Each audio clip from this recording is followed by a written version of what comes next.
Tes, suaranya masuk nggak? Belum dimulai, boleh nggak di komen dulu suaranya masuk apa nggak? Masuk. Oke. Oke, kita mulai aja ya. Bismillahirrahmanirrahim. Assalamualaikum warahmatullahi wabarakatuh. Kali ini webinar kali ini kita akan membahas tentang cyber security trends 2024. What to expect. Sebelum dimulai, perkenalkan, nama saya adalah Putra Andika, tempat tanggal lahir Bekasi 13 Juni 2003, asal kota dari Bekasi Pride, asal kampus dari Universitas Pancasila dan Prodi Teknik Informatika. Tujuan pembahasan kali ini untuk membahas tren utama dalam keamanan cyber yang diperkirakan akan mendominasi tahun 2024 dan mempelajari tentang peningkatan serangan ransomware, perlindungan infrastruktur cloud, pemanfaatan kecerdasan buatan untuk deteksi ancaman.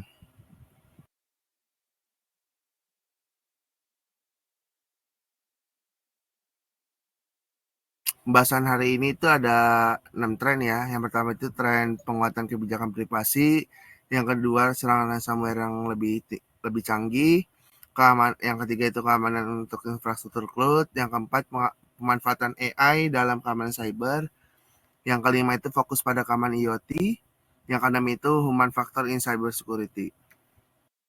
Tren pertama, penguatan kebijakan privasi data. Dalam beberapa tahun terakhir, regulasi privasi data semakin ketat di seluruh dunia. Pemerintah dan badan regulasi telah memperkenalkan peraturan yang lebih komprehensif untuk melindungi data pribadi dan meningkatkan transparansi tentang bagaimana data tersebut digunakan. Perusahaan harus menyesuaikan diri dengan regulasi ini untuk menghindari sanksi dan membangun kepercayaan dengan konsumen. Regulasi utamanya ada 3. Yang pertama, General Data Protection Regulation diberlakukan di Uni Eropa pada Mei 2018. GDPR atau General Data Protection Regulation mengatur pengumpulan, penyimpanan, dan pengolahan data pribadi. GDPR memberikan hak-hak kepada individu seperti hak untuk mengakses data, hak untuk menghapus data, right to be forgotten, dan hak untuk portabilitas data.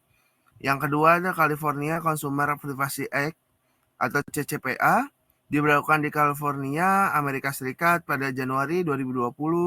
CCPA atau California Consumer Privacy Act memberikan hak kepada konsumen untuk mengetahui informasi apa yang dikumpulkan tentang mereka, siapa yang menerima informasi tersebut, dan memiliki hak untuk meminta penghapusan data pribadi mereka. Yang ketiga, regulasi lokal lainnya seperti banyak negara dan wilayah lain yang telah memperkenalkan regulasi privasi data mereka sendiri. Misalnya, Brazil dengan LGPD, Lei Geral de Proteção de Dados, dan Jepang dengan APPI Act on the Protection of Personal Information. Implementasi yang pertama itu mengembangkan kebijakan privasi yang transparan. Kebijakan privasi Anda harus menjelaskan dengan jelas bagaimana Anda mengumpulkan, menggunakan, dan mengungkapkan data pribadi. Yang kedua, melatih karyawan tentang privasi data. Memberikan pelatihan yang memadai kepada karyawan mengenai kebijakan privasi dan regulasi yang berlaku sangat penting.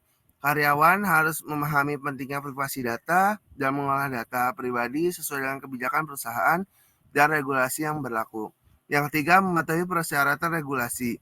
Perusahaan harus memastikan bahwa semua praktik pengolahan data mereka mematuhi regulasi yang berlaku.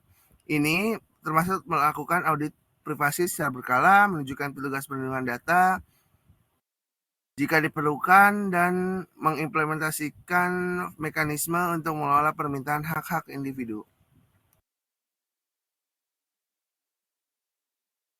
Untuk tren yang kedua itu serangan ransomware yang lebih canggih.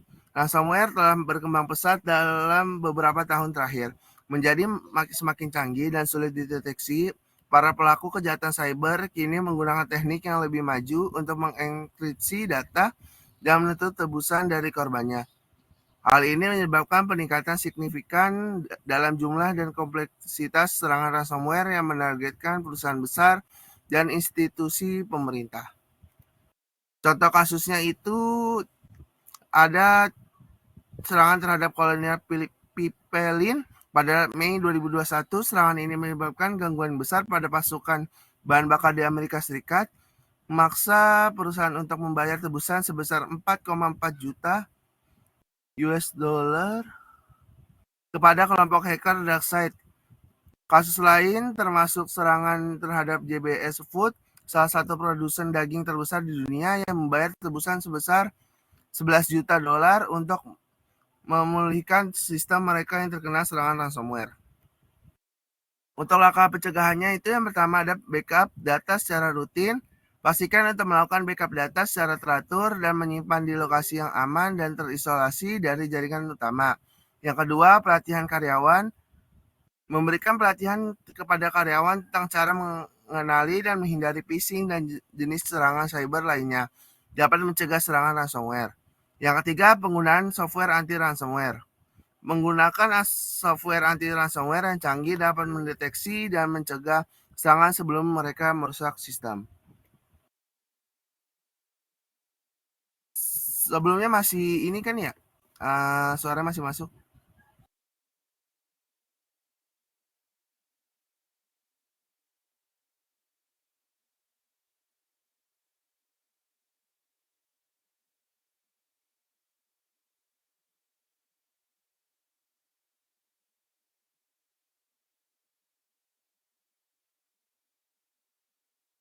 Oke, kita lanjut. Untuk tren yang ketiga itu keamanan untuk infrastruktur cloud. Adopsi cloud computing terus berkembang pesat. Semakin banyak organisasi yang memindahkan data dan aplikasi mereka ke platform cloud. Hal ini menawarkan banyak manfaat seperti skalabilitas, fleksibilitas, dan penghematan biaya. Namun, penggunaan cloud juga menghadirkan risiko keamanan baru. Data yang disimpan di cloud dapat menjadi target empuk bagi para pelaku kejahatan cyber.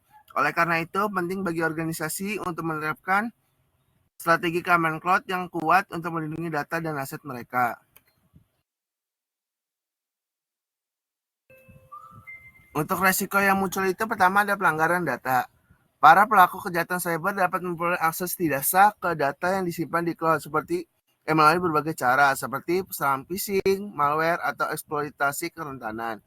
Yang kedua itu pencurian identitas. Pelaku kejahatan cyber dapat mencuri informasi identitas pengguna dari platform cloud dan menggunakan untuk melakukan penipuan atau aktivitas berbahaya lainnya. Informasi yang dicuri bisa termasuk kredensial, login, informasi pribadi, dan data keuangan. Yang ketiga, kemungkinan ada pengambilan lihan akun. Pelaku kejahatan cyber dapat mengambil alih akun pengguna cloud dan menggunakan untuk meluncurkan serangan atau mengakses data sensitif. Untuk langkah pencegahannya ada 3. Yang pertama itu enkripsi data. Mengamankan data dengan enkripsi baik saat data ditransfer maupun saat disimpan adalah langkah penting dalam melindungi informasi sensitif dari akses yang tidak sah.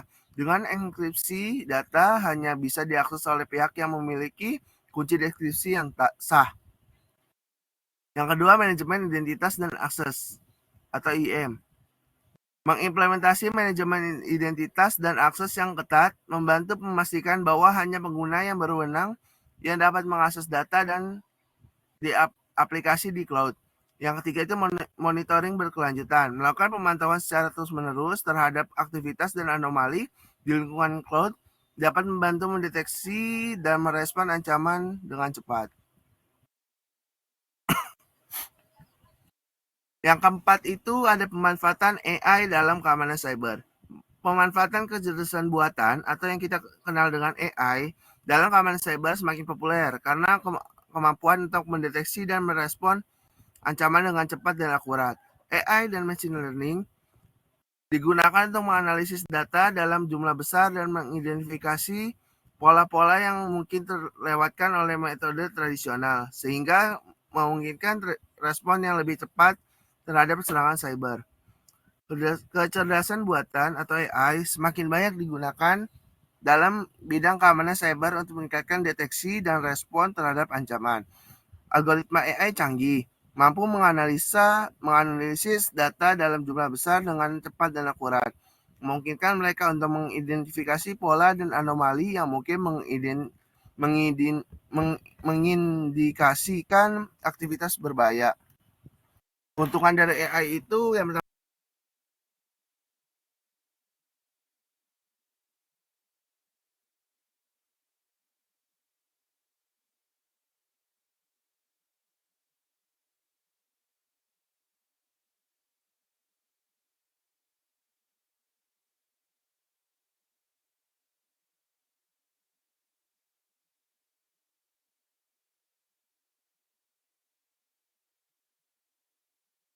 You are currently the only person ya in this hal conference. ini hal ini memungkinkan organisasi untuk mengambil tindakan pencegahan lebih cepat dan mengurangi resiko pelanggaran.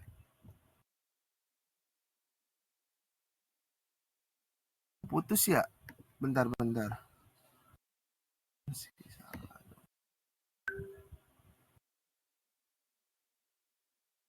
Sorry.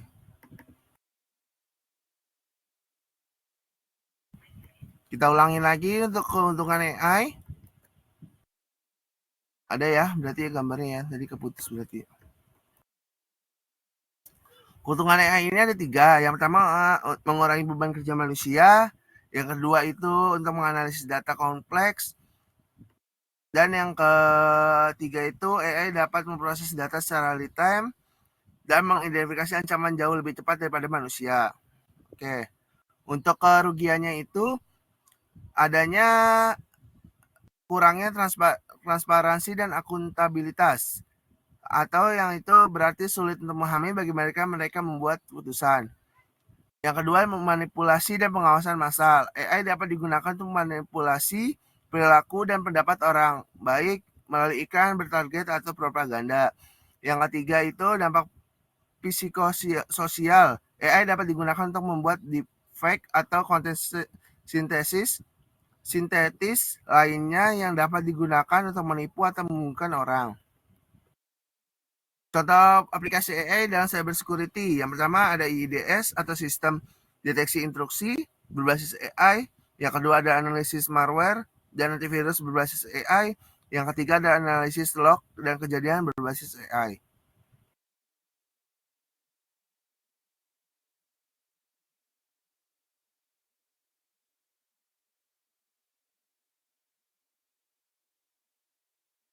Oke, untuk tren yang kelima, fokus pada keamanan IoT.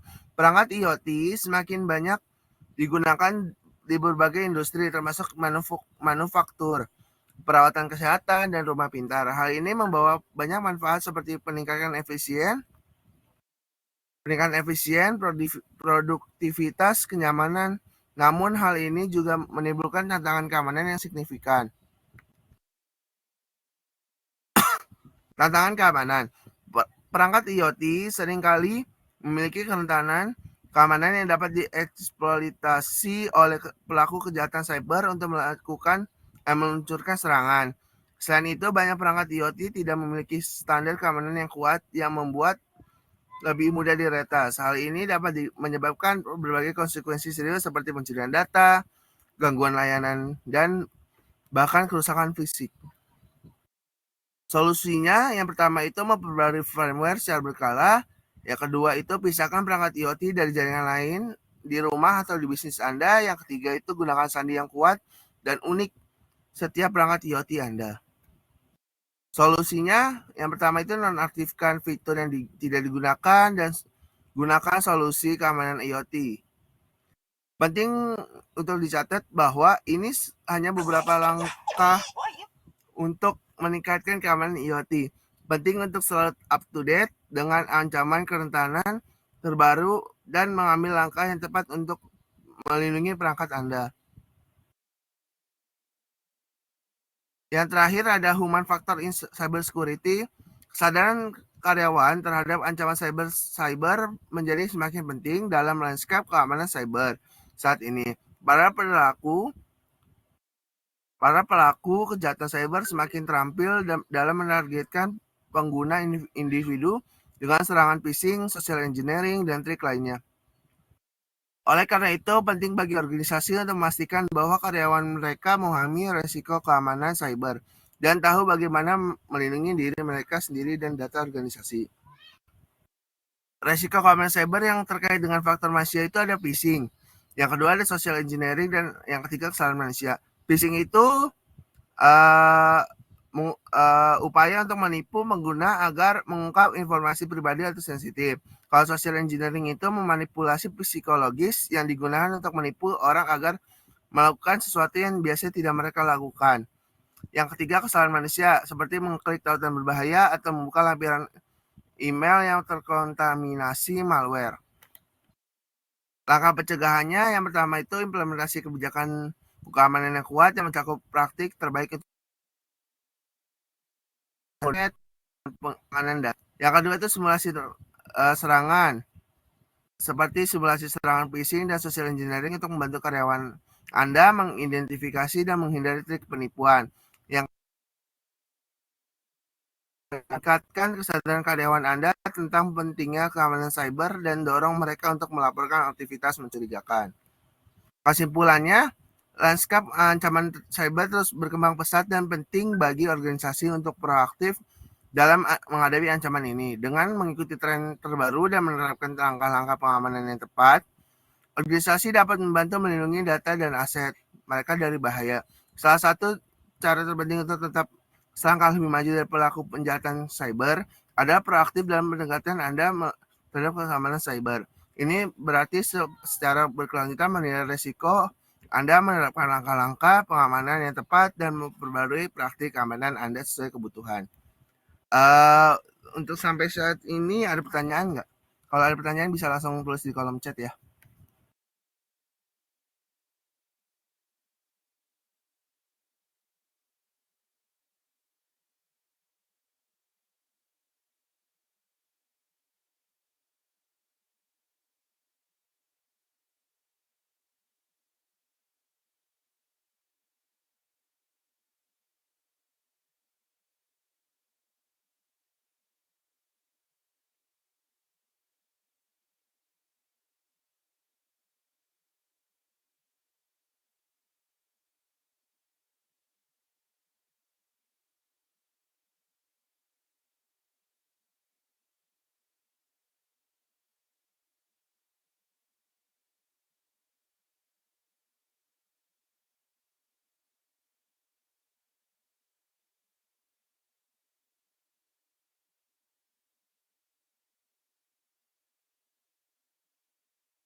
kita udah.